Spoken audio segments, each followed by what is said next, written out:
Para sa mga mamamalengke, heto po ang presyo ng iba't ibang klase ng bigas sa mga pamilihan sa Metro Manila. Ang local commercial rice, 56 pesos hanggang 66 pesos ang presyo ng special kada kilo. 56 o 50 pesos hanggang 61 pesos naman kada kilo ang premium. Ang well-milled rice naman, 45 pesos hanggang 58 pesos per kilo.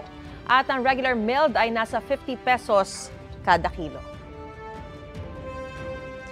Para naman po sa imported commercial rice, 57 pesos hanggang 67 pesos ang presyo ng special.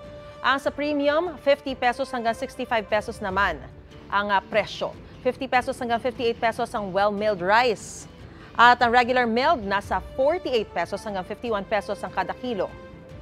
Pasok ba riyan ang presyo ng bigas sa Blumentritt Market sa Maynila? Alamin na natin sa unang balita live ni James Agustin. James, good morning.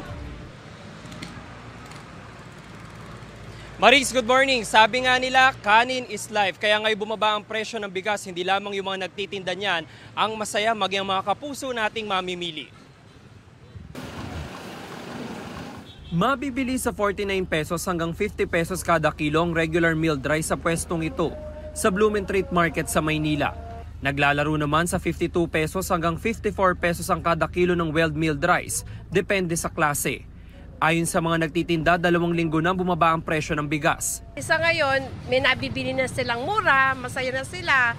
Yung budget nila medyo na-stretch pa dahil nga may mura nabibili.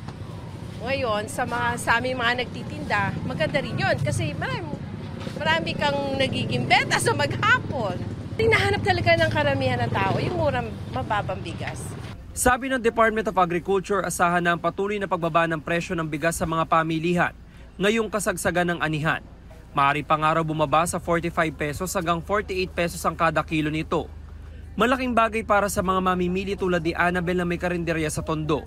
Kalahating kaban kasi ng bigas ang nauubos sila kada araw. Mas maganda na yung tubo namin kaysa dati na talagang ang tubo mo hirap na hirap ka. Kasi hindi mo naman pwedeng i-maximum yung taas ng kanin. Kung ano lang yung dapat, yun lang. Kasi pangmasa Wala ka natin pangmasa. So mas okay sa amin yan.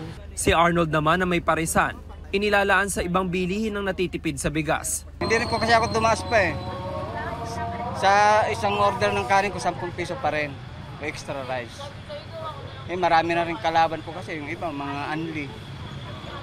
Kaya hindi rin ako tumataas.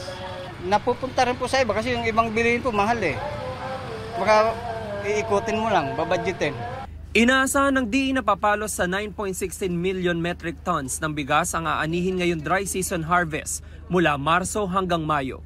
Sa ngayon kasi umaani pa, so may nakukuha pa kami ng mababang bigas. Sana nga patuloy yung bumaba para maibaba pa rin namin yung presyo ng kanin. Kasi from 10, naging 12, ngayon 15. Samantala, Maris, mabibili naman yung imported rice dito sa Blumentritt Market. Mula po yan sa 60 pesos hanggang 64 pesos per kilo. Yan ang unang balita mula rito sa Maynila. Ako po si James Agustin para sa GMA Integrated News.